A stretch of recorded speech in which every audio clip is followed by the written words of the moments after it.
Salam labas, kushimazien, smiti Aaron. Hey guys. Okay, so I had an idea for a video today, but then I got a text message that reminded me of another text message I got from the same person on Saturday, and it was kind of a little bit scary. So instead of the video I was gonna do, I'm gonna do this video. So I got a text on Saturday that was from a place, actually this is where it's at, that place, Wafa Salaf. Lots of love. I don't know. It was a SMS text, so it was not WhatsApp. It was on my regular phone number, okay? And it said basically when it was translated that if I don't take care of this debt, the full force of the law will come after me. And you know, that's a mushkil, kavir mushkil. I have no idea what this is about. I'm not a resident here. I don't have any loans. I have a car, but I paid it outright. I have an apartment that's paid on time, and I have the best landlord. So I honestly have no idea what it's about, but it could be it could be where like somebody just has got my number, you know, like in America this stuff happens, where you know, they send you a thing and like people, like older people usually fall for it, and then they like send money. They didn't ask for money. They did send a phone number, but I don't speak Arabic. So I came in person. Now I did ask a friend to help me with this, but then they had to go away. Meshi mushkil. I will figure this out on my own, but we are here at the place in Tamara, and we're gonna find out what exactly is going on, and let's see what happens. All right, so the place is right here, center of Tamara. This is like prime time, crazy driving, busy. I try to stay away from this street because it's really, really bad. But sometimes you can't avoid it. Like when I came here, I couldn't avoid it. So as I was filming, the police officer woman, she saw me, and like, you know, I didn't want to get scared. But I asked her, like, you know, is this for real? She don't speak English. To be honest, guys, I find that like a lot of police officers do not speak English. And also I find a lot of government places don't speak English, which is surprising because like they are trying to push for English more, and all the schools now teach English. But yeah, I have a problem with like usually police and government officials do not. But she did say that this is the place, so shoof, let's go, yalla. All right, so I should have brought my ID in when I went in, but you know, this gives me a time to update you guys. So I went in. They are not a government place. They are actually, they loan. Nobody spoke English in there. They asked me with translation, do I have a loan? And I was like, no, I paid for my car outright. Now, I thought, I did ask them, I said, is it possible that this is from a previous number? Like I've had this number since I've lived here over a year now, a year and a half. Is it possible that it's from somebody else's number? They said maybe, but they told me to go get my ID, and let's see what they say. All right, so I went and got them my passport, and I'm also going to give them my car insurance because I think in there is a document that shows that my car is paid in full, I think, but yalla.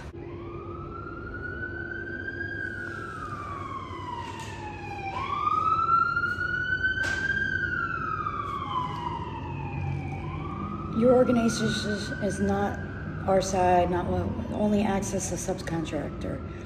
You need to go to Dacia. But the car, no, la flus. No loan. Loan? La. Do you know?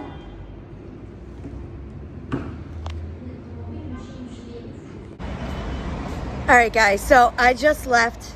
Their conclusion is that more than likely the phone number is like incorrect, or it would belong to somebody else. Now, there was a small possibility that I wanted to make sure with them.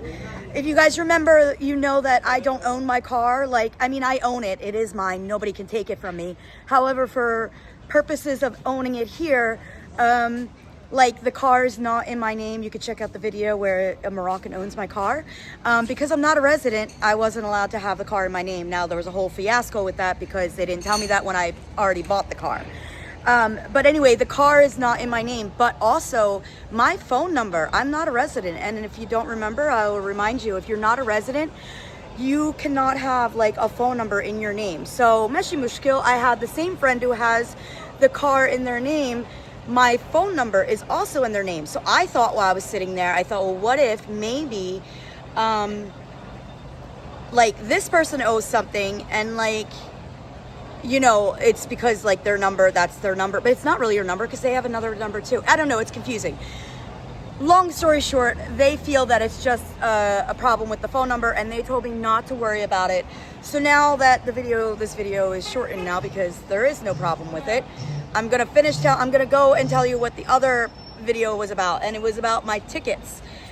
It's all about law enforcement, so I think it's good. I've gotten 6 tickets since I've been here. Let me tell you how this happened to me in Morocco.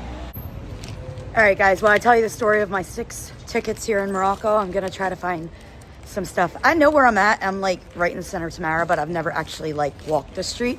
So I don't know how far I'm gonna have to walk to find some meat. I'm sure not far.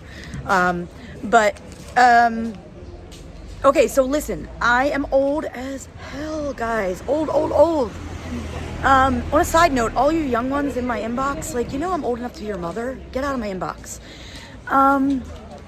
Okay, so I have been driving for, I'm scared to tell you, I've been driving for 27 years. 27 years, okay? 27 years, I have never had, wait, I take it back. I have had one accident. It was minor. It wasn't my fault.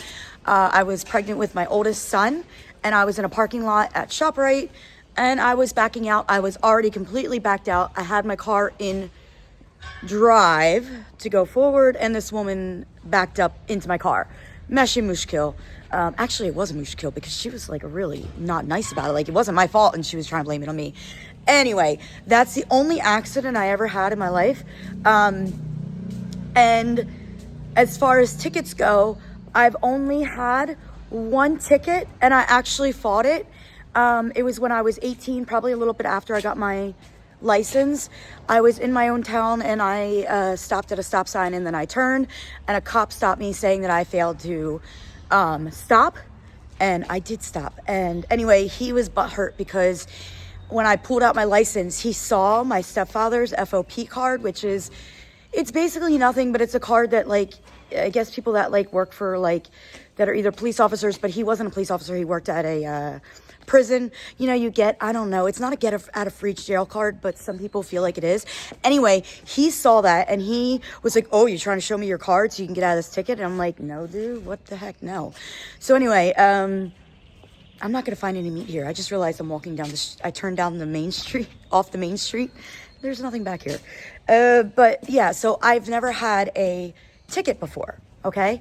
I mean, that ticket, but I did fight it in court, and I actually got away with it. Not away with it, because I didn't do anything, but I got off of it.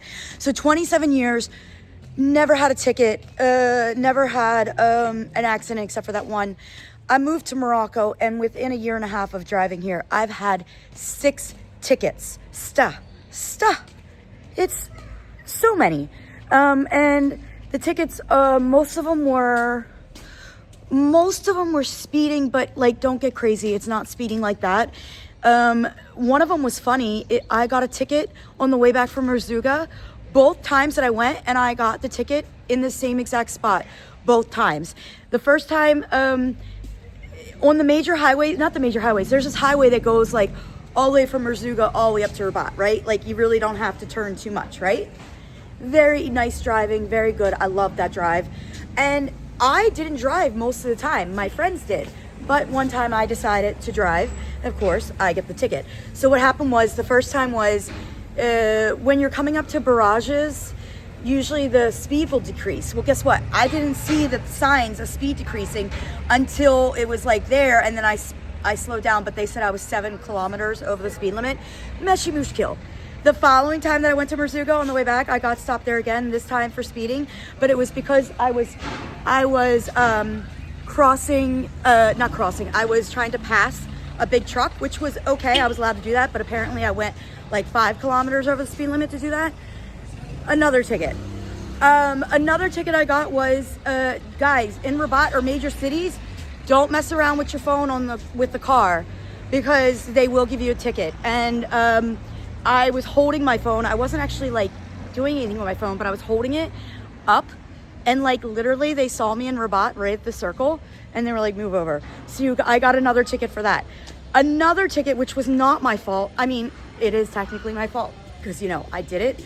But my friend told me to. I was in Rabat again. Rabat is unlucky for me, guys. And I didn't know where I was going. And I was going to turn right. And my friend said, no, turn left. And I saw that there was double lines. And in America, you can't turn left on a double line. He told me, Meshi Mushkil, I did it immediately. The cop pulls me over, 400 dirham fine. Now, if you're not familiar with Morocco and like how it works here, you pay the cops. You actually pay the cops your fine. And I think if you don't have the money on you, I think that is when you would like have to go to court. Like, you don't have to go to court at all. In America, you don't have to go to court either usually. If it's just a regular fine, you could just pay it online. You only go to court if you want to fight it.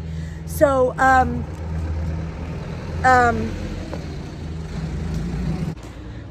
so yeah, here when the police officer comes up to you, you give them all your stuff and they tell you, like, you know, they write out the ticket.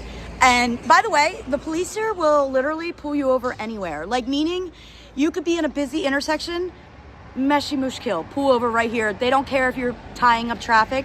Like, for the times that I got pulled over, I was so embarrassed because people are looking at me and I'm like, look, it's not my fault. They told me to pull over here.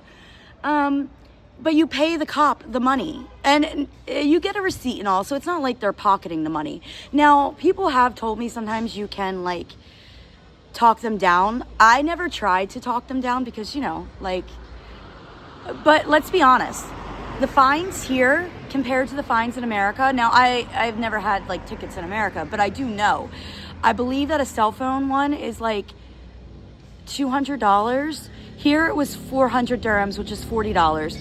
Speeding ticket is like 150.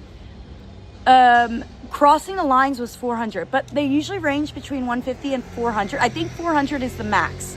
And that was for the cell phone as well as I got it for the turning left. But speeding, believe it or not, that I only got one was 150 and one was 300. I don't know how they do that, but it is cheaper here. If you're gonna get fines, I mean, I guess get fines in Morocco. I mean, try to be a good driver. I am a good driver, guys. You guys know I am a very good driver. I just got unlucky with these ones, but that is my Monday. That is how my Monday started, getting this text that the law was coming after me. And I was like, okay, well, there goes that video about my tickets. But there you go. I meshed them into one video. And basically, Morocco's still for the win, guys. I'm telling you, like, even getting in trouble here is still less money than America. But all right, guys, have a great Monday. I will talk to you later. Bislama.